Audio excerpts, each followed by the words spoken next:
Monster Inoue may mensahe sa pagkawala ni Zolani Tete. Ayon sa post ni Inoue, si Zolani Tete ay isang mahusay na boksingero. Sana ay maging mapayapa ang mundo mo at mangyaring sumalangit nawa ang iyong kaluluwa. Ayan po ang matinding mensahe ni Inoue kasabay ang larawan na pinost niya.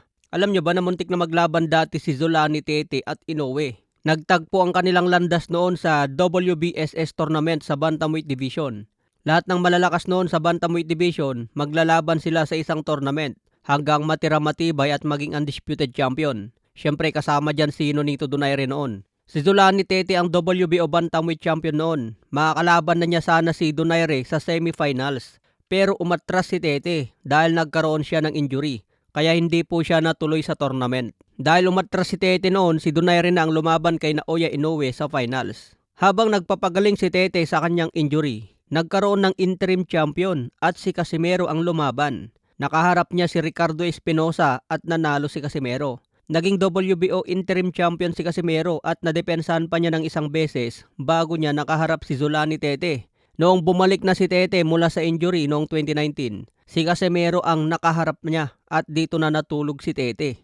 Naagawan ng WBO belt at dito na rin nagsimula si Casimero na maghamon kay Monster Inoue. Sa iba pang balita, matatandaan nyo ba si Vitaly Dorovetsky? Ito ang Russian vlogger na nakulong sa Pilipinas dahil sa ginawang pambabastos sa mga Pilipino. Ngayon mga boss, lalaban siya sa isang boxing match laban kay Larry Wheels na isang powerlifter. Bukas na ang bakbakan nila sa heavyweight division. Itong si Vitaly Dorovetsky ay inaresto noong April 2025 pa. Ang ginagawa niya sa livestream, nangaasar ng babastos at nakipag-away sa mga security guard at mga dumadaang sibilyan sa BGC Taguig. Sinusubukan pa nga niya na agawan ng baril ang isang gwardya. Dahil dito, kinasuhan siya ng 3 count ng unjust vexation, pagnanakaw at public harassment. Nakulong siya sa Pilipinas ng ilang buwan at na-deport siya noong Enero 2026. Matapos makalaya, naglabas ng isang video si Vitaly sa kanyang social media. Dahil sa bidyong nilabas niya, nagdulot na naman ng gulo sa Pilipinas. Dahil ibinunyag at pinagyabang ni Vitaly